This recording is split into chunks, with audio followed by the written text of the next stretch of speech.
Welcome into this Wednesday edition, Blue Sky Live here with you this morning. Chase Parham and Neal McCready, Clark Ford Studio. One day away, sort of, from SEC football. Missouri facing Central Arkansas, I believe, tomorrow evening. First SEC game of the 2025 season. Then obviously Ole Miss on Saturday evening, 6:45 against the Georgia State Panthers to start the Rebels slate for 2025. So we'll hit on some of those topics, some other stuff going on around the sports world and the world at large. You guys up and going on the stream this morning. Appreciate you as always, and we appreciate Blue Sky. Blue Sky locations all over the state of Mississippi, up and down I-55 throughout North Mississippi.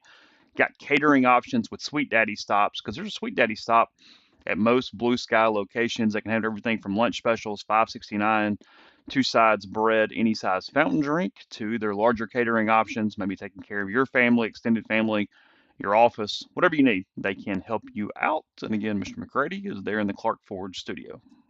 I am. Clark Ford is in Amory, Mississippi. 662-257-1900 is the number. Call it.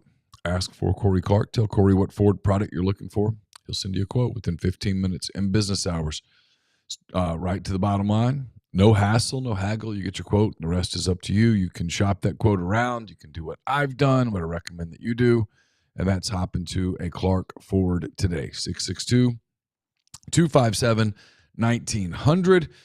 Guests join on the Campbell Clinic hotline. From fractures and sports injuries to complex spine and limb conditions, the pediatric orthopedic physicians at Campbell Clinic in Oxford are the only specialized pediatric orthopedic team in North Mississippi providing expert care for growing bodies. Visit campbellclinicoxford.com to schedule an appointment or call 901-759-3111. I guess they need a TV partner, and we're talking about whoever is in that conference, but pretty depressing sentence I see on Twitter from Brett McMurphy. The Pac-12 and the CW network extend their partnership through the 2030 season, televising Pac-12 regular season football as well as men's and women's basketball games. It's got to go on somewhere, but oh boy, that's a sign of where you are. Absolutely. I mean, Just ooh. you can't keep up. You can't compete. Mm-hmm. Simple. I mean, it's really, everyone will make jokes about it and stuff and all that, and that's fine. That's just modern social media today. But the bottom line is that you simply can't compete. So the decision that you have to make at some point is, how worth it is it for you to try to compete at all? Right. I mean, that's ultimately, I don't know when that is, 5 years, 6 years, when a program just looks up and says, we're never going to win. So does winning matter? To the fans, does winning matter? Why are we doing it at this level? It's literally like the Iowa Cubs deciding, hey, we want to play Major League Baseball. Well, you can't win. I mean, look around. We talked about the Cardinals yesterday. There was the pictures of Busch Stadium, record low crowds. That's a 500 team. But their fans have decided that, hey, we don't really think we can win. We don't like management, all that stuff. I mean, it's just, I don't know, it's interesting. It kind of plays into a lot. We'll get into it in a minute. Look at the stream a little bit. Jay Robertson says, morning, fellas. Just ran a 5K in New Orleans. Feeling good. He says it was in the mid 70s in New Orleans, which is pretty good. He was 54 here this morning. Around 5:30, the temperature was 54 degrees outside. Yeah, that's awesome. An actual briskness to it, not just a playful briskness, but a true brisk, if you will, in the air this morning. So good weather. Getting that week, still leaning up to pretty good weather on Saturday for Ole Miss and Georgia State. Tupelo Reb asking you where you are in that podcast at this point. I've struggled to kind of keep going. I'm on like episode 4, episode 5, somewhere in there. I've got several things up on my. I've probably got too many podcasts going at once, and then I've hit this thing, Chase, where for whatever reason, and it might be because we're pretty busy, and so when I go walk, a lot of times I just walk in silence. And phone calls. You're on the phone. Yeah, I'll talk to my brother. I'll talk to you. I'll talk to other people. But a lot of times I just walk in silence. I walked yesterday. I talked to Carson for a while. But other than that, I probably talked to him for about 30 minutes, and then the other hour was silence. It was kind of nice. I mean, the weather was pretty good. I mean, it was warm, but it wasn't hot. And I just kind of walked in silence. It was just kind of, I wasn't even thinking that much, just walking. It was nice. PWL makes a good point. He says weather this week gives you a burst of energy, makes you realize how bad the summer humidity actually drains you. Yeah, I don't Yes. know that we notice it in real time. It's when you don't have it that you go, whoa, that is Oh, really freaking hot. I totally notice it. I've told you Do you this. I really? mean, See, I don't feel like yes. I really notice it in time that much. Yeah. No, I totally notice it. It's draining. I'm always, I don't mean this in a critical way. I'm always fascinated by the people who say, "Man, I love it when it's really hot." And I know they're telling the truth. I'm like, that is so foreign or antithetical to the way that I think about it. It's always bothered me. I mean, if we didn't have a pool, I think I'd hate summer. And see, I'm 80% of the way there because I prefer August to February or January. I just do. Like I cannot stand being cold. And I Yeah, get it you does. put layers on and all that. I get it. Yeah, I just mm-mm. cold doesn't bother me. Some people tell me that oh look, frozen line. Some people tell me that I just don't know how to dress in it, which is probably true too. I always try to underlayer. Not really out of stubbornness, just I don't know. We're humans and we're flawed. I do have that list of players who made the 53-man rosters. I see some talk about that on the thing. I'll go to that in a second. Posted this morning. I know everybody's on the edge of their seats for that, but Ole Miss is going to play Jacksonville State in the 2031 season opener. God knows Oh, what this sport looks like in 6 years, but that is there. That is on the front of Rebels 24/7. If you would like to read that, Ole Miss is going to pay Jacksonville State $1.45 million for the privilege of that game. If they move the game to another season, then that automatically activates a second game in the series for 2033, 2034, or 2035, and Ole Miss would pay 1.5 million for that contest between the Gamecocks and the Rebels. Ole Miss and Jacksonville State has met one other time. They have met one other time in program history. You guys are pretty aware of that date, so don't probably need to rehash that too much. okay. Cody Blanchard will live in infamy with Ole Miss fans. Maybe Houston Nutt will live in infamy. Sorry, it's not Cody's fault. It's Houston. He had Jeremiah Masoli, and he only played about half the game, and he lost 49-48 in double overtime. So yes, plenty of Jacksonville State jokes. That still isn't though a power opponent. Obviously, Ole Miss has intimated they have a deal verbally in place that should be announced soon for next season from a power opponent standpoint, but I do not know who it is. I'm not being coy or anything else. I have no clue who the I opponent don't is. either. I heard a rumor on Nebraska, but I don't know if it's any truth or not. I've not Okay. followed up on it. I've not followed up on it at all. I probably should. I just haven't. I don't really know where to start. I guess I should call some people at Nebraska and ask, but I don't think they would tell me. Not sure they would know. I'm not sure it's true. So let me be clear on that. Yeah. Before anybody aggregates or turns it into a social media thing or a message board post, I'm not reporting that at all. I just said I literally heard the rumor. Hayden jokingly saying that Jacksonville State could be by 2031. That's accurate. You never know. I mean, I doubt it, but who knows in this world. So, list of players that have made their NFL teams. Let's see. You've got it here. Trey Amos, we knew that. He's fighting for a starting spot with the Commanders. AJ Brown, Ben Brown, really happy for him. He's on the Patriots again on their active roster. Good dude. Jackson Dart, obviously. Evan Ingram with the Denver Broncos now. He's carved out almost a 10-year career by this point. Yeah. Trey Harris. Malik Heath, still with the Green Bay Packers. He's had a little run at times for the Packers. Trey made the 53. That was the way I have it here. Oh, good for him. Yeah. Were you not thinking so? Was that? I mean, have you Uh, seen something? Am I wrong?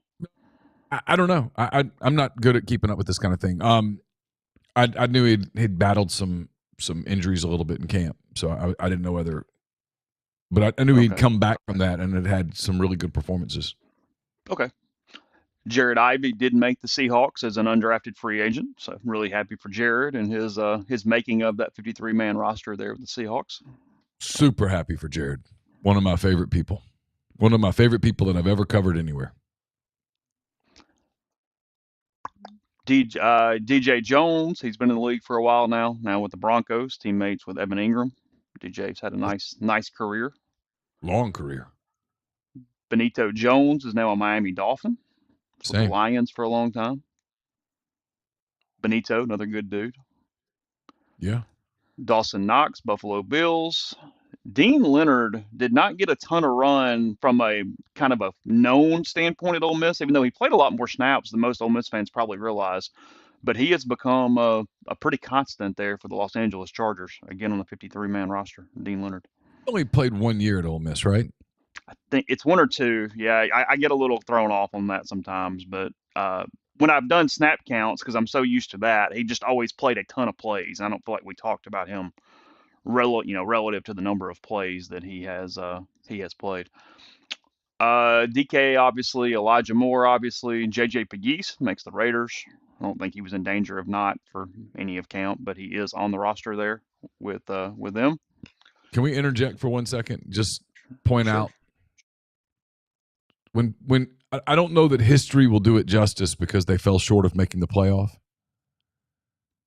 I'm assuming Princely made the Carolina Panthers. He did. And Warren Nolan is on the Cardinals. Obviously, he's a first-round pick, but he has that injury, so he's on the PUP list for 4 weeks. So it's a little shaky on how to describe him. You've got baseball brain going. It's Walter Nolan. You've said Warren, but you're doing baseball brain. It's okay. Yeah, I mean, my point was this: there's 4 defensive linemen from that team that made NFL rosters. Yes. Walter Nolan, Princely Omamialen, JJ Pegues, Jared Ivey. And maybe I'm forgetting somebody, but keep that in mind as you go into a season. You are replacing 4 NFL defensive linemen and a first-round quarterback. And at least 1 wide receiver that made an NFL team. I mean, and really 2, because Jordan has been banged up, but he has done well for the 49ers. And a cornerback who might start as a rookie. It's such a tall order from a replacement standpoint. It's a lot. Because, look, I think that's one thing, too. Well, let me finish the list, and then we'll go from there. So, Tavius Robinson, still with the Ravens. He's had a nice tenure with Baltimore. Yeah, good player. Laramie is a Washington Commander. He gets to protect Jaden Daniels. Princely, yes, that is correct. Laramie Tunsil, yeah. Yeah, I figured Laramie was good enough. It feels like a one-name kind of guy around here from time to time, so it's okay. I think we need to have somebody on the board to go, hey, did Tunsil make the roster? It's like, yeah, he made the roster. He's not getting cut. He's okay. He's going to play. Pulse made it. Yes. Princely, as you said, and then Sam Williams, Dallas Cowboy. There. That is the list as I have it. Bentley, Mike Hilton, some other cuts there late that we talked about a little bit yesterday. Some other guys who I had in my mind earlier today, but now I'm not quite remembering. Poopaul got cut. I talked to Mason Brooks, or texted with Mason Brooks. The Dolphins cut him on Monday. I can't remember the others. The other guys got cut. It's very difficult to make an NFL roster. It is. So what I was going to say, and I want to find the quote. Lane had that quote about the defensive line on Monday. And I've seen some, not just from the Pollyanna morons, but like just in general, people kind of, what? Y'all could hear Chase pre-show on some things. It's a shame that you don't. It really is. All we need is that one hot mic, right? That's all we need. Just one time, the hot mic. One time. I could set Twitter on fire for a day. Just So it was about the defensive line. And look, I think this defensive line is really good. I think they are going to be one of the strengths of this team. I think they'll be very good. I pointed out yesterday that Xavier Harris, I think, is going to be a top 2 round pick, whatever he ends up being. I mean, he's a guy that's going to impress. I like them. I like them a lot. But when Lane was asked about them, he was bragging on them, but he was also careful. And people didn't, I don't think, took it the way Lane meant it. Lane's quote was, and I have it here, he was asked, can they get back to the level of last season? Quote, yeah, that's not easy. Like you said, a long time. And I think historians like yourself, some have said that was probably the deepest the deal. Was this Kellum's question? This is David. That's why he said that. Yeah, okay. He's talking to David. Yeah. Yeah. Deepest the D line has ever been here. The amount of players, I mean, it was the most in an all-star game, so that's most challenging to do. I think we have guys that have done a really good job. I don't know. I don't know it'll be to that level, meaning he doesn't know that it will be to that level. Well, That said, that was the number 1 tackles for loss and number 1 sack defense in the country last year, but we got a chance. When he's saying we got a chance, he just means to be very good. He is not saying we have a chance to exceed last season's defensive line. No, mathematically, they're not going to be as good. They don't have as many players. Yes, the frontline guys are really good. Those guys this year that were frontline guys were the backups to those frontline guys a year ago. I mean, you ran out 4 NFL players. And now you come back. Look, Santarin's going to play in the league. Xavier Harris is going to play in the league. I think decent chance William Eccles plays in the league. He's not ready yet. But some of those guys. And assuming Cam keeps putting on weight, he's got a good chance to. Yeah. Cam Franklin.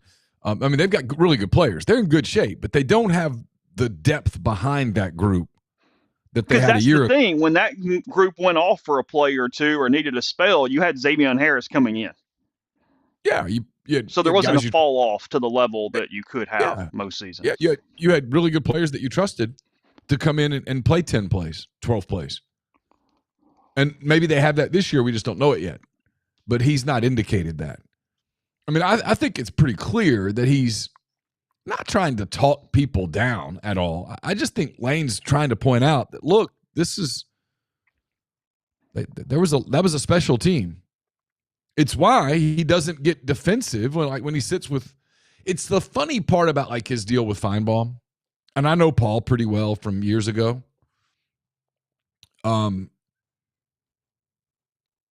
When Paul says, I don't know what the exact word is, but when he basically says it was failure not to make the playoff last year, and Lane doesn't push back at all, Lane agrees. I mean, look, everyone doesn't succeed. I mean, only 12 teams made it. Alabama failed. South Carolina failed. Looking back, I mean, they blew that LSU game at home. Otherwise, they go. I mean, not everybody can get there. So there is failures an inherent part of sport.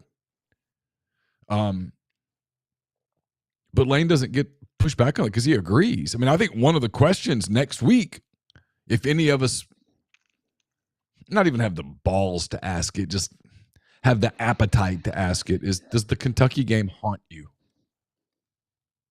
Does this game, seeing that uniform, does it haunt you? Because I think the real answer is yes. He brings it up all the time. I think the answer to that question is yes. Now, is he going to say that in a public setting and dive into it emotionally and stuff? I kind of doubt it. But, I mean, the truth is that was a team that had the elite players at elite positions necessary to win big in college football.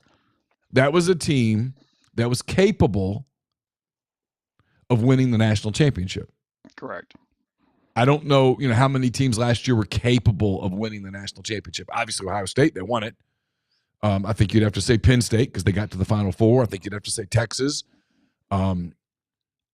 You'd have to say Notre Dame. They got close. But I think Ole Miss was in that mix of the next 3 or 4 teams that legitimately, if you played it all over again, had a chance to win the national championship. They were elite at cornerback. They were elite at quarterback. They were elite at wide receiver. They had elite players at receiver, and they had an elite defensive line. Well, And it's that Kentucky game for multiple reasons. There was such a difference in talent of those teams. I mean, Kentucky went Ole Miss in 7 in the SEC. I get they played Georgia close the week before, but they went 1-7. Yeah. He's still mind boggled at Stoops' call on that fourth down, throwing the fade or whatever, the go to Barry and Brown on that play. Yeah, he thought he'd punt. Yeah, thought he would punt. And then the common denominators in the LSU and the Florida games was you win the game if you just simply run the football a little bit. If you can Yeah. just run some clock and run the football, and we couldn't do that, and that's why it's on his head so much. Because the LSU game is way different. It was the failure in the LSU game is not putting them away when you were just screwing around right there in the middle part of the game, and you had a lead, and you couldn't give the knockout blow, and then you allowed crazy crap to happen because crazy crap happens. And But because LSU Florida and Kentucky look very similar to each other in scope. 100%. It's why when people talk about the LSU game, I'm like, nah, I mean, not really. LSU was good. LSU was a good team. Oh, they had a really good quarterback. They had skilled receivers. They had an elite left tackle who negated some of what Ole Miss tried to do from a strength standpoint defensively. Will Campbell was, the 4th, 5th pick in the draft? You know, I mean, that's a crazy place to play. That rivalry is typically intense. It was that night. And, you know, we're in a little stretch here where the home team typically wins that game. And the game was in Baton Rouge. That game, to me, is – I hear people talk about it sometimes, and I get it because it's an emotional thing. But, no, that's not the game that – and I never hear Lane really bring that game up. The games that haunt Lane Kiffin are Kentucky and Florida, not LSU. LSU was just a – I mean – Ole Miss was the better football team, but Ole Miss wasn't so significantly better than LSU that that game was an outlier. Like, I think if you played that game 10 times, LSU wins more than once. I think if you played the Ole Miss-Kentucky game 10 times and the Ole Miss-Florida game 10 times, total, Ole Miss probably wins 17 or 18 out of 20. Yeah. Like, I think Ole Miss probably beats LSU last year 6 out of 10 times. Yeah. That's enough of a percentage to go, well, the math. Okay. Yeah, sure. I mean, Austin makes a good point. For as you felt best about last year, quarterback, OL, DL, and wide receiver, 2 of the 4 underachieved. Wide receiver was fine, not good. OL was awful in spite of returning 4 or 5 starters. Yeah, the offensive line was bad, and Trey Harris got hurt. Yeah. And you didn't have your stud for a good bit of the season there. Yeah. And you had Priestcorn pretty banged up and non-existent at times. You didn't have that 2-headed tight end the way you thought you were going to going into the season. And I think that's the part that makes me slow my roll because as you say that, I'm like, well, LSU had injuries. You know, I mean, other people had injuries. People got hurt. It's football. You're going to have injuries, and it's the part with Ole Miss when people do the 10-2, 11-1 thing. I just think, man, they're not as deep as they were a year ago. Like, I get the schedule's favorable, but they're not. They're not as deep defensively as they were a year ago. Yeah. You know, and I'm not convinced they're super deep in a couple of critical spots this year. We'll find out. Like, I am curious, how deep are they at running back? How deep are they at offensive line? If you were to lose a lineman or two, do you have the pieces to shuffle? If you were to lose a defensive tackle, how devastating would that be? I don't know. We'll see over the course of time. I certainly don't wish injuries on anyone. I hope that all 100 and whatever teams can stay completely healthy. I hate when kids get hurt. You know that. It drives me crazy. I mean, I'm the worst about it. But the reality is there will be injuries. Yeah. Let's talk about that for a second when we come back. I'll tell you about Northeast Spark, the fastest, most reliable fiber internet option available, whether you're streaming the Rebels or connecting with family and friends. They offer both residential and business packages with speeds up to 2 gigabits. That's up from previously 1 gigabit. To learn more, register for service. It's nespark.com. NeSpark, get connected, stay local. We're brought to you by Comer Heating and Air, Southern Air Conditioning and Heating, different names, same great people, products, and services. If you live in Oxford, Batesville, Tupelo, or the surrounding area, call Comer 662-801-1777.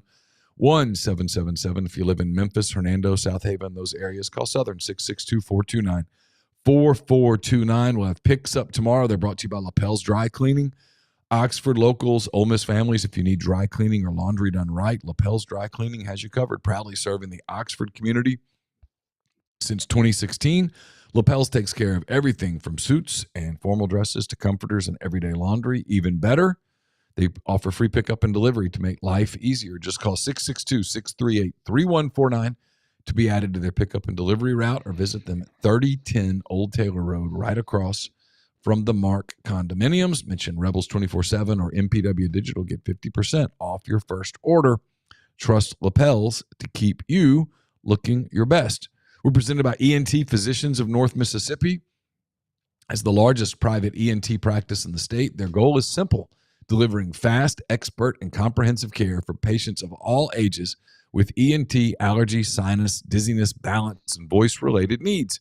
With same-day or next-day appointments with ENT urgent care for that annoying cough or sore throat, in-office CT scans, and same-day allergy testing, and access to their comprehensive audiology team, offering a full range of services from hearing aids and custom hearing protection to potential surgical options, ENT Physicians of North Mississippi are committed to removing barriers to care. They now have new locations in New Albany and Starkville, in addition to Tupelo, Corinth, and more. Get more details at entnorthmississippi.com or call 662-844-6513. Are you retiring soon? How long should you wait to take Social Security? What accounts should you pull from first? Are you already retired? Should you consider Roth conversions? These are just some of the questions that can only be answered with the personalized retirement income plan. Andrew Seago Wealth Management, specializes in helping folks just like you come up with their retirement game plan. So whether you meet at his office in Collierville or prefer Zoom from anywhere, schedule a free discovery meeting. See what they can do for you. It's rebelsretire.com.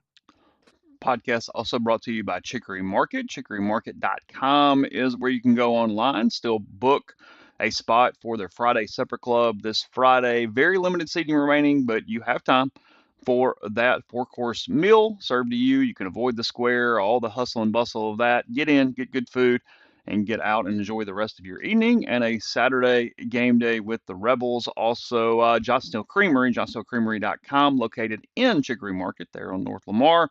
If you haven't planned your catering, call them. Maybe they can help you out. But even if it's past that deadline, stop by inside Chicory, and they have tons of items for you to pick up and elevate your food, your meals, and your tailgate. Maybe even stock your condo and things this weekend with that. So Chicory and Johnsonville Creamery, located there on North Lamar in Oxford.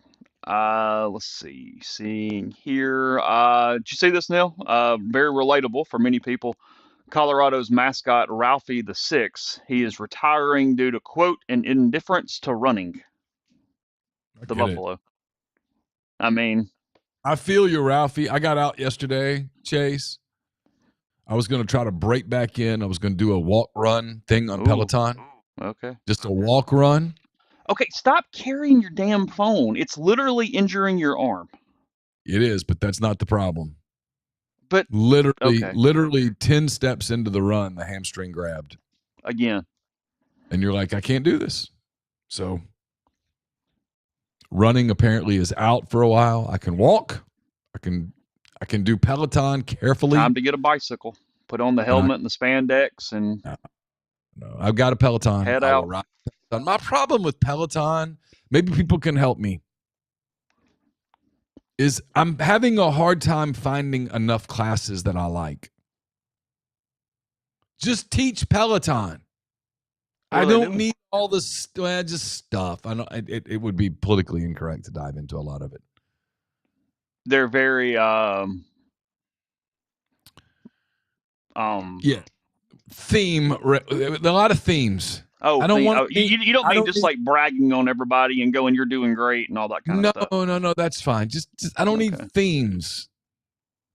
Just ride the damn bike. Let's have a spin class. And yes, I know, Avery, if you're in the stream, I know I need to go to yoga. I'm just not going to go to a yoga class with a bunch of college girls. I'm just not going to do it. It's not going to happen. So it's not. I mean, it's not realistic. You won't go with me if we go to one? No, I mean, no. Really? I'm so no, man. I no. They would all think he's here creeping on a bunch of college kids. That's completely in your head. It's 100% in your head. Probably is, but it's there. Swimming and kettlebells are that's a good one too, from the stream. Yeah. Probably not getting injured swimming. No, but I have no place to go swim. My pool's not big enough to get real swim. No. You know what I mean? Jay Robertson said I accidentally did one with a German lady once, and that was pretty cool. I had no idea what she was saying, but it was encouraging nonetheless. Oh yeah, there's one of the running guides on Peloton does it in German, and I've taken his classes because I'm not following cues. I just need the music, and he has good music. Bobblefish said said DDP yoga lost 100 pounds doing that. What is DDP yoga? It's Diamond Dallas Page. He had a yoga program that people lost a lot of weight on back in the day. Oh, yeah. Mm-hmm.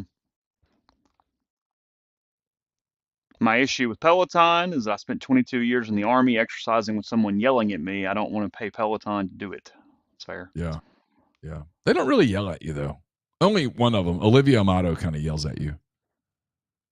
So if that's what you need, that level of motivation, they can't provide that. There aren't a lot that are going to like call you a scumbag and stuff No, while you're running.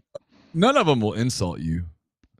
I mean, no, they're way too kind, peace, love to do all that.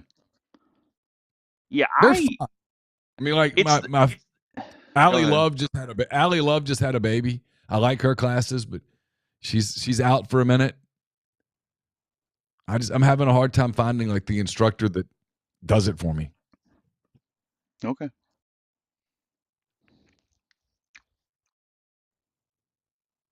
People pretty active in the stream. It's the holding the phone that drives me the most insane. I can't. I would never run if I had to have a phone in my hand.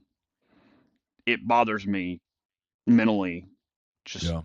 I can't carry a water bottle, even the ones that are handhelds. Carson's very frustrated with me because I have an Apple Watch and he says I can do everything on my watch that I have on my phone, but I don't know how to move it there. I was wondering that. Do you have the ability with the Apple Watch to download or use music without your phone present? He says I do, but I can't figure it out. Yes, Jay Robertson, exactly. That's what I'm saying. You need a David Goggins class where people just like where he literally calls you every name in the book while you're doing the workout. Complete piece of crap. Yeah. That's what we need. Yeah. Where's Goggins as a Peloton instructor? I mean, I would laugh. It'd be funny. I would. I don't know that I would really benefit too much from that, but yeah. See, that's the answer. Ginger said she wears the bike shorts with the side pocket. My phone goes there. That's all Neil needs. He needs the bike shorts. Put the phone in there while you're running. I'm just going to tell you, nobody needs to see that. Like, that's my thing. Someone asked me the other day, do you ever think about biking, like really biking? I said, no. And they're like, why? And I said, well, number one, because I don't want to join a club and have to talk to people. Number two, I don't want to get hit by college kids that are driving on the road with their phone in their hand. And then number three, I don't want to wear that stuff, man. I would be, no, I could never put that stuff on in public or private. Jay said there's a good Spotify playlist with Goggins talking that's set to music. Okay. You just need it right there. Yep. He's funny. I find him funny. His books are good. I've read both of them. I mean, if I had the house to myself, I'd take the mirrors out of the bathrooms. I mean, I wouldn't see anything. That'd be great. Like, I don't need to see all that. That's not necessary. Take the mirrors out of. Oh, absolutely. I don't need to look at me. Don't need to see that. I don't need that depression. I'm good without it. I can trick myself into thinking, you look okay. I don't need the mirror to go, no, you don't. So where I was actually going after the break, and got a little sidetracked, but that's fine. That's what we do. You can't name Simmons or something because that's stupid. Give me the 2 or 3 other players who you think Ole Miss just simply can't lose from an injury standpoint. I think TJ Dottery's one. They're just not deep enough at linebacker. He's definitely one. He might be the one. He's way up there. I'll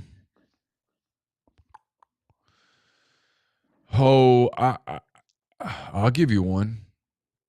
Bryson Sanders. Where you have to shuffle that whole offensive line. Bryson's been really good at center. Because I do think I do think they're potentially going to play John Wayne Oliver a little bit, at least on Saturday, to see what they have. But yeah, Sure. you're talking about a big time shuffle without him, Yeah, especially with yeah, Townsend hurt too. yeah. They'll. I mean, look, I anticipate middle of the third quarter they're going to get some young guys in and let them get some snaps and get some stuff on film because you should. Number one, it's a teachable moment. Number two, they have two SEC games, a big time group of 5 game, and then a rivalry game in the next 4 weeks. I mean, there's a lot coming There's a before they lot of get. football before Washington State comes in for homecoming. It's a totally different schedule than last year when it was like Furman and Georgia Southern and Wake Forest and who was the other one? I don't even remember. Was Middle last year or was that year before? I guess it was Middle, wasn't it? Was it Middle? Man, that was bad. There was a month. I can remember saying after 4 games, we know nothing.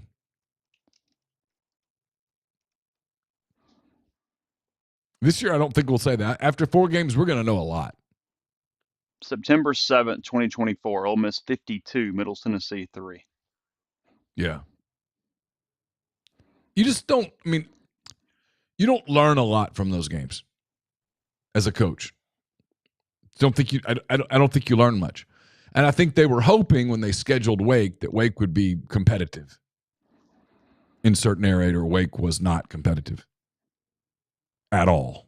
I mean, it's a good point here. We say this, and Lane, like, he waits till the very last minute to sub guys in. And in competitive games, he doesn't sub at all. They play 5 offensive linemen. They play 3, 4 wide receivers. They play 1 running back. It's a complete NFL model from a substitution standpoint. Again, right, wrong, that's up to you. But it's what his history has shown that he does, one way or the other. I mean, I'm wondering if Antonio Kite's becoming one of the non-negotiables. I mean, probably. Who's the kid from Arkansas, Braxton? The way they talk, I think he's kind of non-negotiable. I mean, they're a little deeper in the secondary, I think, than they thought they were going to be. I think that's becoming less. Yes, they have workable depth there for sure. I mean, in April, I got the sense that was crisis. Yes. I don't get that. I don't get that sense now. You know, I think they would hurt if they lost Caden Lee. I do want to see what that rotation looks like because, again, I don't expect them to play 5 or 6 wide receivers. We're probably talking about very, very high snap counts for Caden, Stribling, and Wallace. I would think so. And also Ray and Alexander. And Ray's a little banged up right now, so I don't know what his status is.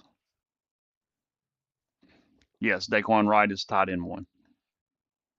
If he's healthy. They hope to get things out of Trace Bruckner. We'll see.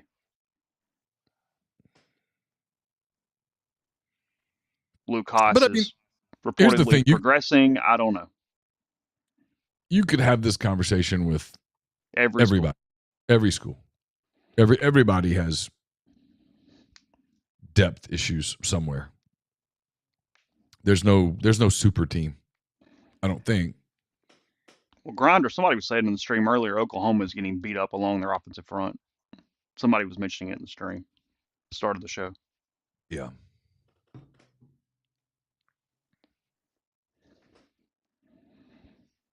No one stays completely healthy, and everybody has warts, potentially really big ones. Yeah. It's also the part of today's college football that last year to this year is less applicable than ever before. Jesus hates the zone. Good username, YouTube. He makes a really, really good point here that the injury or his lack of playing in practice shuffled everything so much. And he has such a history of injury. Jaden Williams playing considerable snaps is just monumental for Ole Miss one way or the other. Yes. So, yeah, I don't know what to make of the running backs. I'm not crowning them. I'm just saying they look more capable and deeper than a year ago. That does not necessarily indicate anything. No, I don't know whether there's anybody that can step into. I mean, I think there probably is, but I have to see it. I mean, Henry Parrish was very reliable for Ole Miss last year until he got hurt. I mean, his injury changed everything. They make the playoffs if Parrish doesn't get hurt. He was good Agreed. enough. Agreed. Grind said that Kerry and Eddie said tackles are a problem in Norman right now for Oklahoma. And then Tupelo saying that even at the lower level, Georgia State, Ole Miss's opponent on Saturday, that Ben Moore, who covers them for 24/7 Sports, he said that the OL is the concern for Georgia State at the Group of 5 level, which that is not a good sign for them on Saturday evening. Yeah, he and I, by the way, will have a content item up probably tomorrow would be my guess. Might be as late as Friday, but hopefully tomorrow on 24/7 Sports. We'll do the 5 questions thing. He has sent me his questions. I've got to answer them and then send mine along. And then once he answers, we'll put all that together. By the way, I taped with Pete DeWeese last night. And Caroline's already turned that around. So I might publish that today. And by the way, we'll have a live stream. We're going to try to live stream the Butcher versus the Dance Instructor. That's the goal. I don't know if that's moving on up like the Jeffersons.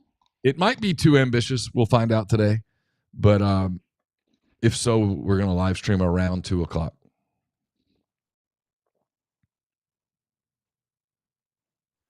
Presented by LB's Meat Market, season 6 of that show.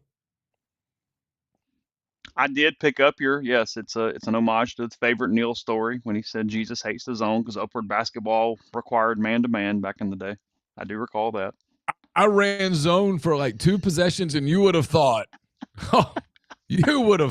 man, what? Oh, Satan himself was coaching on the bench. Oh, no, you can't do that. No. So my response was what? Jesus hates the zone? Well, that ruins the entire wristband system where you wear the blue and you cover the blue. You wear the red. And that's how we prepare people for the real world. That's how we do it. I don't know, Neil. I've known some secondaries where cornerbacks coaches wouldn't mind that system. Hey, can we get the wristband on that guy so I know that, hey, that was Chris Vaughn's. Hey, cat coverage. See that cat? Cover him. And yet, they use motion to create different matchups. You don't get the blue on the blue and the green on the green. Nope, doesn't work like that. But upward, we're going to put the worst player, and we're going to tell a little girl, you're the worst player. You go guard their worst player. And nobody Triple Mass says he got banned from coaching at his church for running zone. Oh yeah, I'm not being disingenuous. You think you would have had your whistle taken had you kept doing it? I was treated like Saddam Hussein had just walked into the gym.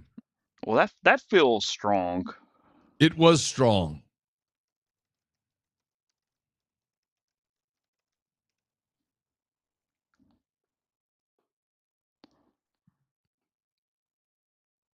They clearly looked at me like I was a heathen. They sent somebody else. I think they actually sent somebody else to do the little halftime Bible study after that. It was bad.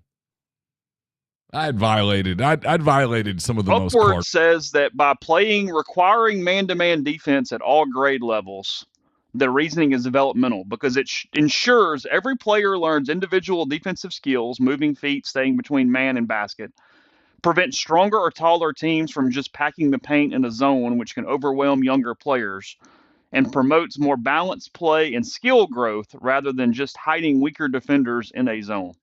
Total horseshit. That from Upward. Said that you can teach help defense, but within man-to-man. Oh, we did help defense, and they would lose their mind. I mean, and my point was, if your traps were outlawed, you couldn't run a little quick trap over here. And my point was, look, if your player is standing 30 feet away from the basket, she's not going to score from there. Come help. Oh, Robert with some progression. He says a certain First Baptist church in a certain town I live in scrapped some rules last year. It was nice. Oh, wow. Chase, I need to make sure that's not my truck alarm real quick. Oh, really? Oh, we can't hear it on the microphones. Robert, we claimed it was free will and not so predestined. That's good stuff. That is good. I am not in the I'm not in the Clark Ford studio, but did you see I It's, got you some O'Neill Still schedules for the season? yeah, I got one too. Yeah. Okay. That bad. Look at that bad Yeah. boy. Huh? Right there. Yeah. Yeah. You'll pick them up 7,000 times throughout the year. Oh, it's be my best friend from now until Christmas. Did you pick LSU or Clemson? Not to give away Neil's picks, which will go I up in the picked morning. LSU. I'm in on this. I said LSU from the preseason, and that is the team that I will have probably thrown in my face throughout the next few months as they lose games. So LSU is this year's A&M. I wouldn't go that strong, but yeah. I mean, I picked Alabama to win the national championship. You did. Your buddy on Twitter. They're a trendy pick this year. Your buddy and that is an odd sentence. Yeah. I picked them before the trend got going because the trend's pretty recent. Your buddy on Twitter last night on X, he was very upset about my Alabama, what he called fandom. Well, okay, no. That's not what happened. Let's go there in a second. Let's do that. I got a quick thought on that. And yes, I'm getting hazed enough. We will talk about Cracker Barrel during today's show. We're going to talk about all right. Whatever. Let me go to break. We'll come back out. We'll talk. I'm wearing Horn Legend today. This is the the football print shirt. You can find that at hornlegend.com. Get you ready for game day with other collegiate wear, their other patterns. They got great prints. I like all of the printed polos. It's kind of my thing. They run a little large on the polos, so if you're kind of between sizes, go with the one that's lower. I'm wearing a medium right now. I'm gonna wear larges in some size polos. But kind of fits like Peter Millar. That would be my best comparison there for it. But again, that's hornlegend.com. When you purchase, click MPW Digital from the drop down. We'd really, really appreciate that. Let them know that's how you found them. Also, their sports shirts, love those, kind of dress shirt, button down, awesome fabrics. They have tons of options. Quarter zips. Hey, it was 54, so we're getting into quarter zip season. You'll see some of those coming here soon from Horn Legend as well. So again, pick up plenty of your outerwear needs. Hornlegend.com. Arnett's Fine Jewelry is a fourth-generation jeweler located in the old Lamons Jewelry Building on North Lamar Avenue in Oxford. They offer expert jewelry repair, diamond engagement rings, wedding bands, stackable diamonds, genuine stone bands, and much, much more. Basically, at Arnett's, if you're looking for a jewelry for a gift, they've got you covered. If you need jewelry, if you have jewelry needs, they've got you covered. At Arnett's, they want to be your jeweler. We're brought to you by the College Corner. The Georgia State game Saturday is a wear white game. Plenty of polos and tees in stock. More than 4,000 square feet of the best Rebel gear in Oxford. Don't fight the traffic on the square or Jackson Avenue. Instead, go to their new location at the Oxford Commons across from the new Chick-fil-A. Plenty of parking. Staff's going to have you in and out on your way to the Grove, on your way to the stadium in no time. All the brands you're looking for, Nike, Horn Legend, Champion, Antigua, to name a few. You can also check them out at collegecornerstore.com. We're also brought to you by Kaiser Flooring. Kick up the cozy in your home this season with new floors from Kaiser Flooring, as certified installers. They're proud to offer a wide range of options, including heated tile. In fact, did you know that they even build showers, offering a lifetime warranty against leaking? Wherever you stand in your home, stand confidently thanks to the specialist at Kaiser Flooring. Visit Kaiser Flooring in Oxford or Batesville. Check them out online at kaiserflooring.com. They're going to be in this house, I think, as early as next week, replacing ripping out some carpets, the carpets that basically raised our kids. They're nasty. They need to disappear. Putting in new flooring upstairs. So they'll be doing that. I'll post some photos and such, but excited about that. They can work for you as well. If you go to them, you have some flooring needs, make sure that you tell them you heard about them on MPW Digital. That would help us quite a bit. Let's see. Call Argent Welts, 401k advisory services team today. They can conduct a complimentary, no obligation benchmarking and analysis of your current 401k plan. Mention that you heard about Argent Wealth on MPW Digital. You get 10% off your first year's fees. And we're brought to you by John Edwards, Regency Travel Incorporated in Memphis. When you use John, you get to be part of Virtuoso. It's a worldwide network of travel partners that allows him to supply his clients with added values, unique benefits simply not available to other travelers. John traveled the globe for 37 years before he got into the business. He knows the extra attention that's needed to make a special trip one that creates a lifetime of unique memories. So get in touch with him, give him a budget, give him some parameters, and he's going to give options that you can't find on your own. 901-494-3387 or Jay Edwards at regencytravel.net. Podcast is brought to you by New Albany Pharmacy and Solutions. That's at 140 Fairfield Drive in New Albany. You can contact them at 662-539-7777. Family-owned pharmacy with excellent service, wide range of gifts for all ages, as well as home decor, jewelry, and more. Tell them you heard about them from MPW Digital and get 15% off any non-medical purchase. So if you're in Union County, anywhere around, make them your pharmaceutical choice. Again, that's newalbanypharmacy.com. New website, a lot of options there for you to see what they offer. Again, New Albany Pharmacy and Solutions, newalbanypharmacy.com. Let's see. The whole wear white Labor Day thing, I think that's kind of played out a little bit. I'm not, that's kind of whatever. Hey, great, man. I can't keep up with stuff like that. Yeah. Grind, thanks for Super Chat. It says over or under 13.5 wins for the SEC this weekend. So I've got the list up. And I'm going to call it gimme anything that's more than 2 touchdowns on a line. So off the jump, 1, 2, 3, 4, 5, 6, 7. I mean, the locks 8. are Arkansas. There are 8 locks. There's 8 locks. Arkansas, Florida, Georgia. I'm doing this in alphabetical order. Arkansas, Florida, Georgia, Kentucky, Ole Miss, Missouri, Oklahoma, Texas A&M, Vanderbilt. The key is, do they lose 3 games out of Virginia Tech, South Carolina, LSU, Clemson, Alabama, Florida State, Toledo, Kentucky, Mississippi State, Southern Miss, Syracuse, Tennessee, Auburn, Baylor, Texas, Ohio State. Yeah, I think Kentucky wins. I think Mississippi State wins. I think South Carolina Alabama wins. I think Alabama definitely wins. I think they're basically a lock. And I think Kentucky wins. Yeah, I do too. And I think Auburn wins. Well, if you've got Auburn winning, then you're in, because even at that point, your only losses in the league potential are LSU and Texas. Hell, I think they might go 16-0. Ooh. Okay.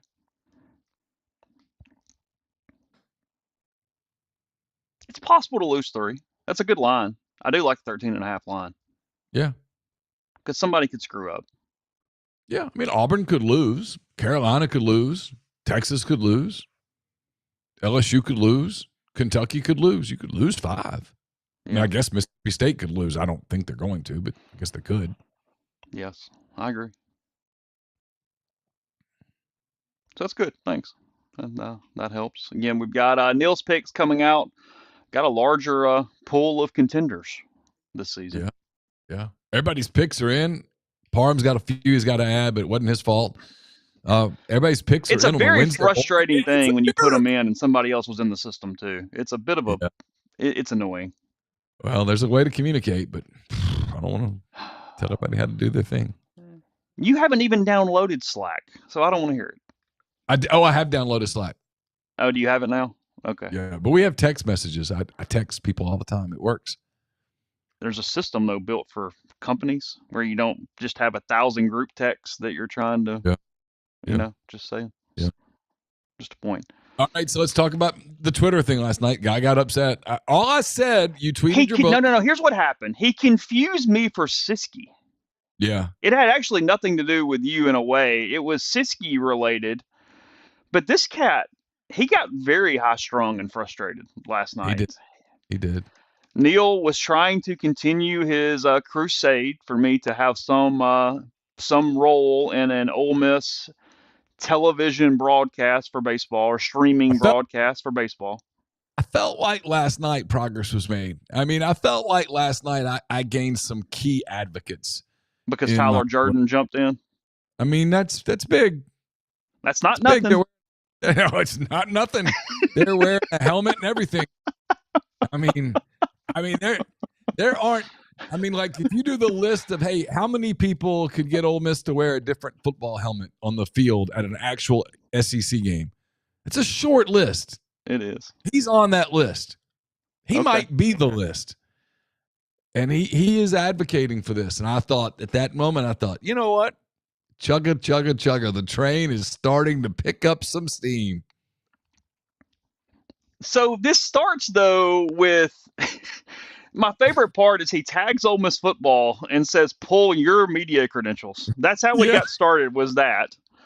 And I was kind of like, that's not a terrible idea. I mean, I'm kind of for it, in fact. And then we get shut the F, yo, two-face. I mean, a lot of cuss words in this. I mean, a lot of profanity. It was emotional. I want you to keep your opinions to what you experience. You should just stay silent in this. Got that.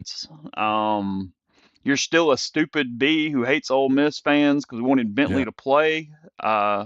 He apparently is disguised somewhere in there. He has the opinion that I had a strong opinion about Ulysses Bentley IV.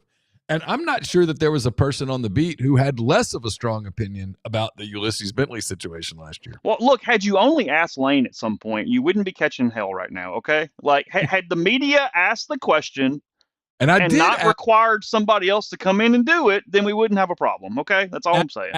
After Bentley scored against LSU and they caught he and Kevin Smith, Kiffin and Kevin Smith having a interaction on the sideline, I did ask Lane about it on that following Monday, and Lane kind of was like, "Nah, it was nothing. It was just in the moment thing." So I did ask. Yeah, at least don't F with people who hate the school I graduated from. He hates Ole Miss. He hates the fans, so F him.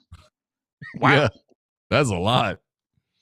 But at some point there, his issue with me was that I talked too much about the time I spent coaching at Alabama.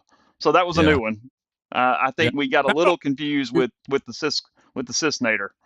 Yeah, I don't remember you ever talking about your time coaching at Alabama. You have kept that part of your career pretty private. Yeah. And then he's upset that we have AJ McCarron on McCready and Siskey. Oh, is that part of it? That's part of it too. He obviously doesn't understand that that's not an Ole Miss show. That was a good story from Siskey, and I do like that quote. Hugh saying that cursing is the attempt of a feeble mind to express itself. I do appreciate that. It's good. God, just life's weird though, Neil. I mean, had I told you how many ever years ago, hey, that Alabama quarterback out there, you're going to be doing a podcast with him during the week, and whatever comes and is from that. So yeah, it's life and plans. McCready. Yeah. I mean, AJ and our friends. I mean, I like AJ a lot. He's a super guy. People, man. It cracks me up though. I started to answer some of his questions and I was like, nah, just let it go. No, there was no way to answer anything in that vein or that possibility. That was not the point for anything that was there. I'm not prepared to wave the white towel at all. Do you feel like there's any progress being made in my crusade? Do you feel like I'm gaining any traction? I have not heard from anyone yet in this endeavor. So I need now it is August the 27th. Yeah, they don't play for a while. So contrary to some of our coverage in this month, the spring sports schedule is a ways away. So softball kicks off any day now, my understanding. So I am, but because of your actions, maybe I have a little more optimism, but it is more internal and not anything that has been directed toward me at this sense. What you're saying is I need to get more pointed in my efforts. I need to start going after high-ranking Ole Miss officials. High-ranking Ole Miss officials? Is that what it is? Yeah. I mean, Keith's got a boot on now. He can't just get away from me super fast. I can. Is he still in the boot? He was last week. Last time I saw him, he was in the boot. Yeah. I mean, he moves better in a boot than most people move in a boot, but I still think I'd be able to catch him because he can't like. I don't know. Sprint You away. got a hamstring issue. That's true. I can't sprint either. Pickleball's not on your future either, is it? No. It's problematic right now. I get it. Frustrating. For sure. The root of all that Twitter was, and we'll be self-promoting for a second. The new book is going to be out or basically in stores this week. I think if you stop by Square Books and you're in town over the weekend, you'll be able to get it. I'm going to go in and sign a bunch tomorrow, so you'll be able to pick that up. Again, 3 signings have been scheduled: Jackson September 23rd, Oxford September 26th, Tupelo September 29th, but the boxes have come in and are being delivered to the appropriate stores. You can order, if you're not in the Oxford or Mississippi area where they're in bookstores yet, you can order online from either Lemuria or Square Books and get signed copies. They will be on Amazon soon, and those would be not signed copies, but if you want the signed copies, you can get those from Square Books or Lemuria at your leisure. So yeah. Hayden says take a spin class. I hate spin. I can't stand it. That's my least favorite form of any exercise, is a class where I go somewhere and take a spin class. Can't stand it. Yeah. I actually feel what you feel at yoga at spin. Oh, really?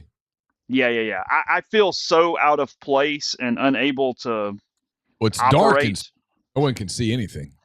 Well, I mean, yoga is not exactly bright lights. It's pretty, especially there at the end when you just get in position and they put the lavender towels on your face after you've been sweating for an hour. Oh, yeah. I mean, that sounds good, right? It does sound nice. Yeah. See, you want to go Saturday at 10? We got I think we got hip hop flow Saturday morning at 10. Probably not, but that might actually be the time to go because a lot of people probably wouldn't go Saturday because it'll be game day. See.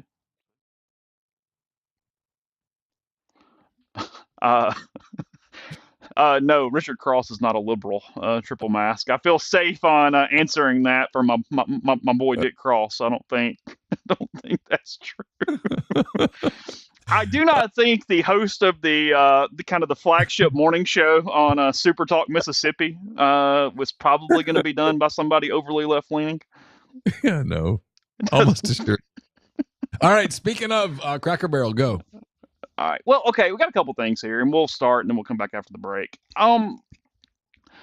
We can do the obvious stupidity of their decision making in multiple ways. As you mentioned, and I heard some stuff about it this morning. They had multiple board members who said, "Hey, back off. This is a bad idea. You're not doing it correctly. You are not engaging the correct focus groups. You are not doing the things that would be appropriate for this level of rebrand, $700 million of a rebrand, to change all the front-facing things with this company, that you are incorrect in every way." The CEO, other board members did not listen, and they have paid a very expensive price for that, which included, the $700 million change, which has already been started rolling back, and whatever stock value loss, which was considerable through the first the day or so. Here's the deal, though, and I've got a couple different thoughts on this. Mm-hmm. Is number one, everybody's changing logos to just get simpler, and they're doing it. You can see this cross board. I mean, this goes McDonald's, Taco Bell, Cracker Barrel, everybody. It's because they want it to look right on an app or digital. And frankly, the one problem they had, and it was a legitimate problem, was the Cracker Barrel logo was big and clunky and out of place and did not fit well inside digital and application settings. You know what I mean? Like, that was the one problem they actually did have. So what gets me is they paid $700 million, and no one at some point went, "Hey, you know what we can do? We got to get a logo that goes on an app that makes look sense. We got this barrel. Why don't you just take this damn barrel and put it on the app?" And everybody will know it's Cracker Barrel when we do that. Or put Uncle Herschel sitting in his rocker, or whatever his name is, sitting there in the chair on the app, and everybody will know it's an app. Like there was a way to minimize and digitize their situation without that But that's being the not case. but here's where the bullies, if you will, won. Is that's not what she was trying to do. She was trying to overhaul the whole thing. Well, they've already changed the way it looks inside the store, modernized, blah blah blah, all the words. But they even changed, like, look, I know about Cracker Barrel, and I'm not a breakfast person because the Yep. kids used to love to go to Cracker Barrel because that was, we get off the road, you could stop for a little while. We let the kids pick out a toy at the general store. It was a fun stop. No, you and I have worked up Ire before where it is a completely acceptable location, but the food is not exactly knocking you down and it's overrated for what it is. But go ahead. Fine. And the coffee sucked. But one of the little fun things that people like to do was the little game with the pegs. Yeah. And the peg thing, hey, if you left 3, you're an idiot, basically. That was funny. If you're offended by an inanimate peg game telling you that you're stupid because you failed They weren't actually taking the peg game away, were they? They were changing the language on it to make it nicer. People just look at I that. didn't see this. Okay. People look at that and go, "What are you doing?" Like, are you? Because if you're that offended, you don't need to get out ever. You just stop. And they were changing some names on the menu, and that's one of those places that, look, if part of your appeal is nostalgia, and it is definitely nostalgia at Cracker Barrel, you need to embrace that. You don't need to steer away from it. That's part of the deal. People aren't going to Cracker Barrel because the pancakes are awesome. It was a panic move because their older customers were dying. They've had a hard time getting new, younger people to still go to Cracker Barrel, period, as their road stop. And they thought if we become just sort of another type of restaurant with these things, then we're going to go grab these humans that are, in their minds, moving. They thought there was going to be a segment of the population that would start going because they got away from the nostalgia. Yeah, I just thought, I'm like the stockholders who told them months ago, no, I don't think you've studied this enough. I think this is an overreach. And she just did it anyway. So the original wording was, "You're a genius if only one peg remains. Purty smart with 2 remaining. Purty. You're just plain dumb." And then ignoramus with 4 or more are left. Go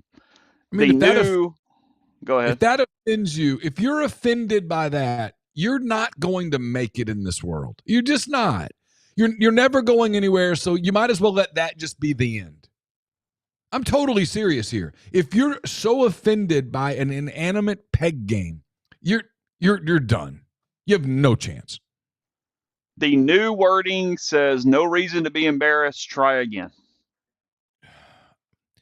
So you took the fun away. Well, that's typically what happens is you sterilize the hell out of everything when you try to do this.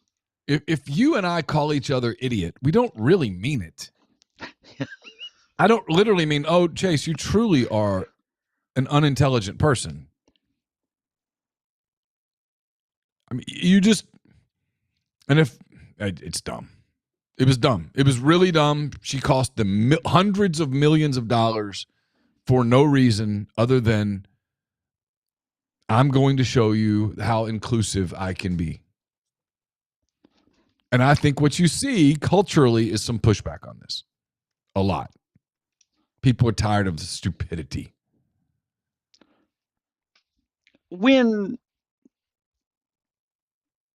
Had you been simply focused on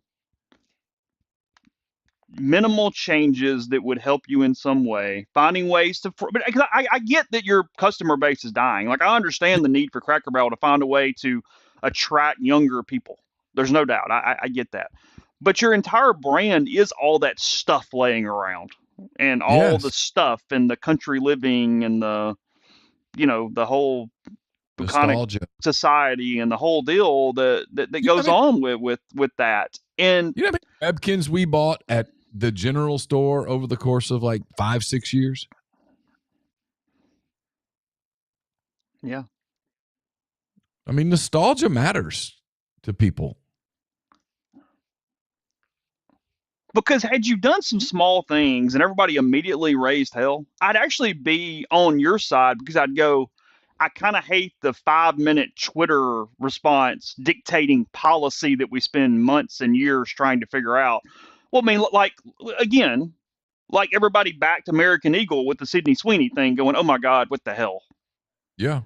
You know, we're not going to let the 10 minutes of Twitter outrage, because it's what we talk about all the time. One of our biggest problems with so many things is that Twitter's not real life. This 5-minute, everybody gets a voice, and then we suddenly just all jump whichever way we're going because Twitter said so. Jesus. Well, this combined with American Eagle is really fascinating culturally to me, because the people tried to basically cancel American Eagle, and American Eagle did the thing that nobody's ever willing to do, and they just doubled down. They just doubled down with, okay, well, you know what? We'll show Sydney Sweeney again. And people did the whole, well, she's a registered Republican, and American Eagle went, we don't care. She sells jeans. And sure enough, American Eagle sold more jeans.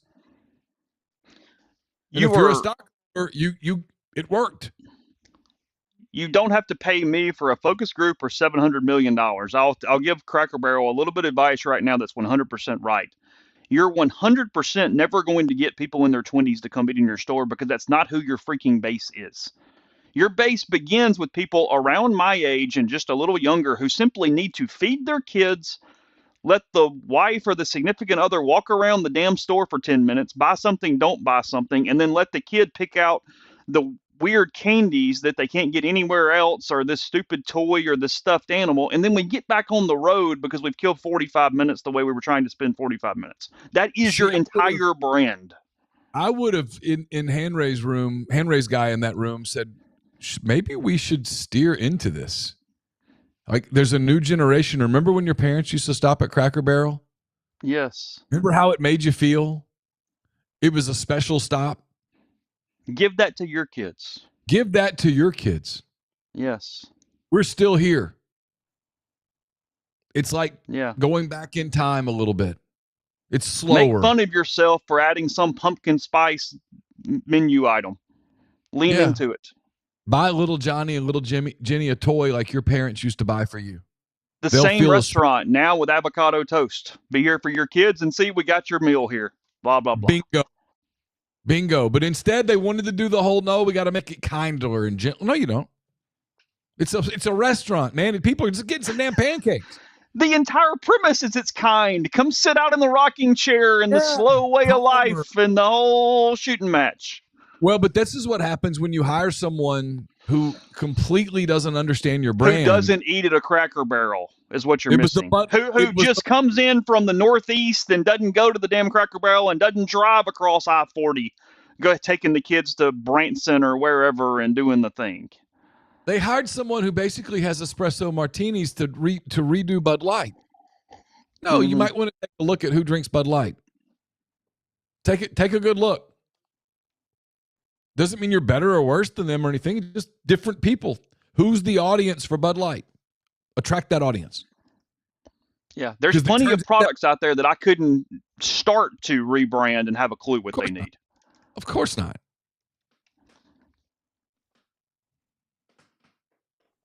But if you put me in charge of a product that I knew nothing about, the first thing I would do is learn everything about that product before I changed anything.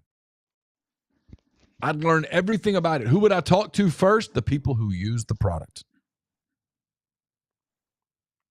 Who would I, if you put me in charge of American Eagle, the first people I'm going to are the people who wear American Eagle. What is it you like about our jeans? Yeah. What is it you don't like? Oh, there's nothing wrong with an espresso martini, Bobby Ray. That wasn't the point. No, that's not the point. They're fantastic. That's not the point. But you wouldn't put a guy who only drinks Bud Light in charge of a brand trying to sell espresso martinis on the shelf. Yes. Yes. Cracker Barrel, I think their headquarters is still in Lebanon, Tennessee. I think so. I think that's It true. was total failure. Mm-hmm. So, a couple of things on that. Come back after the break. We'll do that. First, tell you the podcast brought to you by the Ole Miss Athletics Foundation. Fall sports very much underway. Game just 3 days away for football. New digital ticket model is in effect. Screenshots no longer work.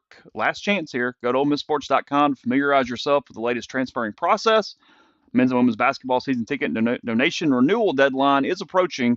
It's 4 days away. So call the ticket office, visit them online, get your tickets today. And if you want to get priority points up before seat or parking selections, 662-915-7159 or give2athletics.com. Again, I meant no criticism of espresso martinis. If you like espresso martinis, there are people in my family that love them. I'm with you. I'm good. It wasn't that was in case espresso martinis are out there feeling offended right now. That was not the intent. I apologize. Get the beautiful, healthy smile you deserve at Corinth Dental. Dr. Bubba McQueen, Dr. Jenny Beth Hendrick are devoted to restoring and enhancing the natural beauty of your smile using conservative state-of-the-art procedures that will result in a beautiful, long-lasting smile from routine checkups to advanced treatment, including implants and Invisalign. Corinth Dental is here to help you achieve your smile goals. Schedule your appointment today. Take the first step toward a better version of yourself. It's corinthdental.com. If you don't want an espresso martini or a Bud Light and you prefer a great tasting beer, I suggest Parish Brewing Company, located in the heart of Cajun country in Broussard, Louisiana. Their simple goal is to make awesome craft brewed beer. They do it quite well. They've got Dr. Juice. It's a highly crushable juice bomb.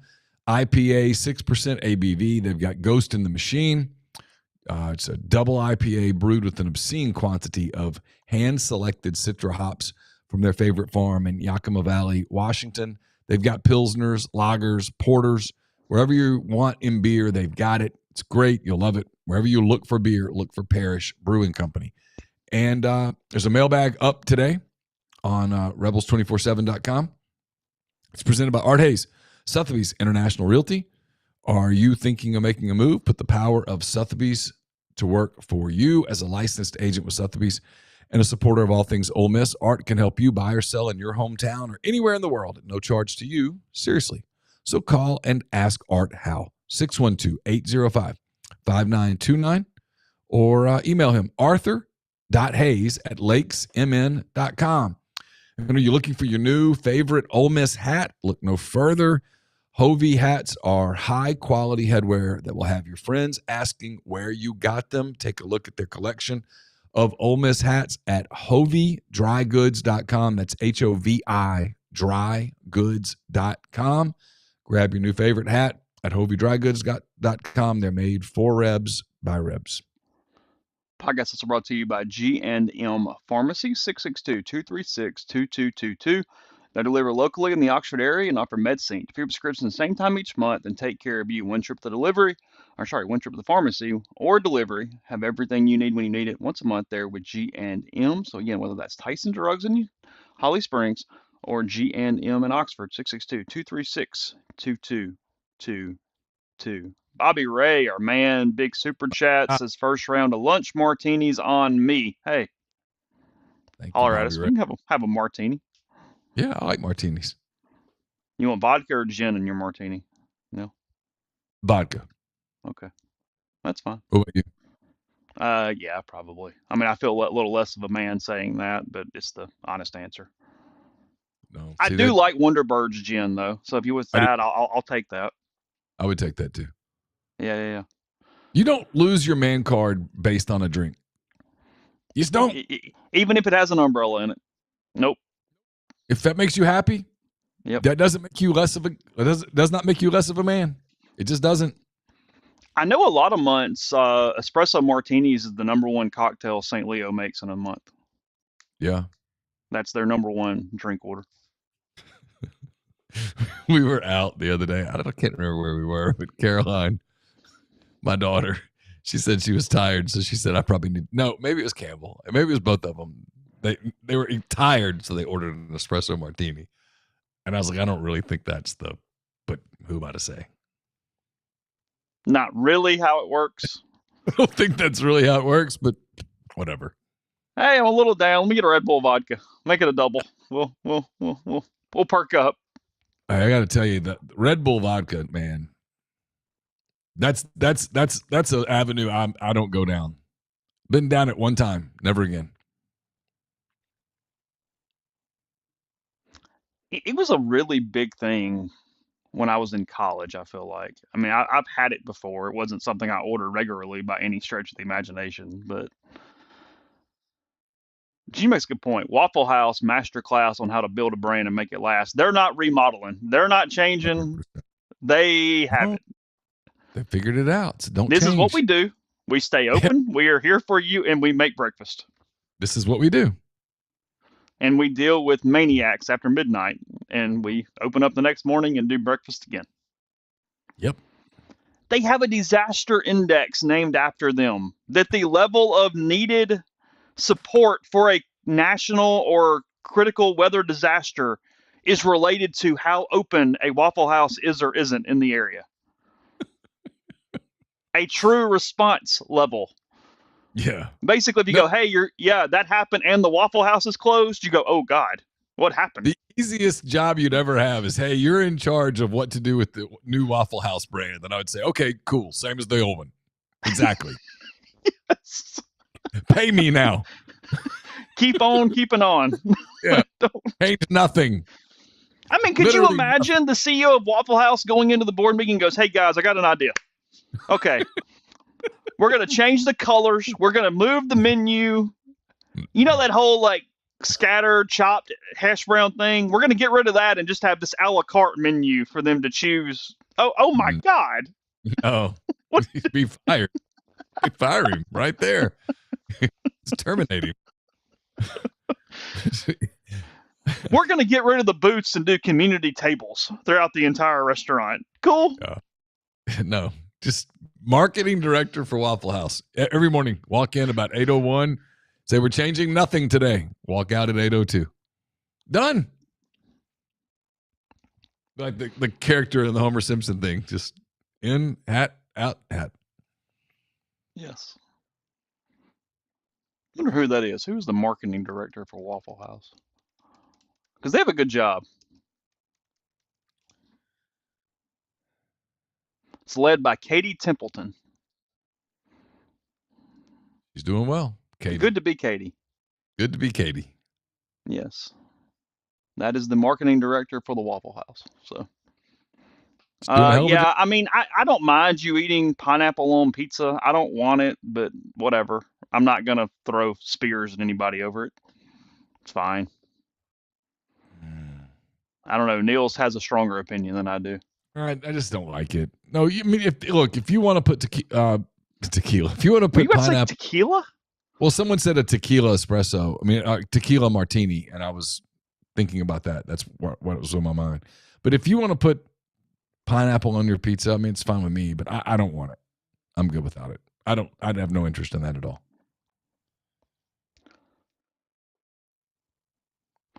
The marketing director for Waffle House is an Auburn grad. War Eagle. But hey, hired somebody from the area. Like, hey, I mean, she understood Waffle House. They didn't go into Maine and go, hey, come down here and run our marketing department. Yep. Don't mess with it. Yeah. So, anyway. No, I mean, I get tons of people eat the pineapple. I get it.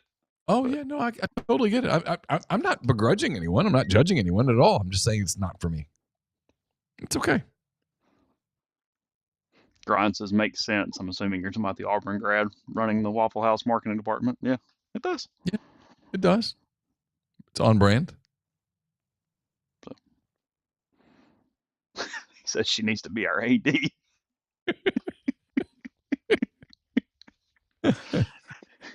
I'd much rather just run Waffle House. All right, what time are y'all trying to go live for your show today? I think the goal is around 2. I'm not going to overpromise on that. Why are you a little apprehensive? What are you worried about? Well, just because sometimes schedules and such, and Greg runs a store, and sometimes people come in the store, and sometimes things are a little more complicated. Okay, that's fine. All you guys enjoy the good weather if you're in the southeast, especially in Mississippi today. So even I saw even on the coast it was in the 70s today. So get out, enjoy the temperatures. They won't last forever, and we will have another show, multiple shows with you tomorrow, and more on the network as we move forward. So appreciate everybody in the stream, especially hey Bobby Ray with Super Chat. Appreciate you again, and we'll talk to you again soon.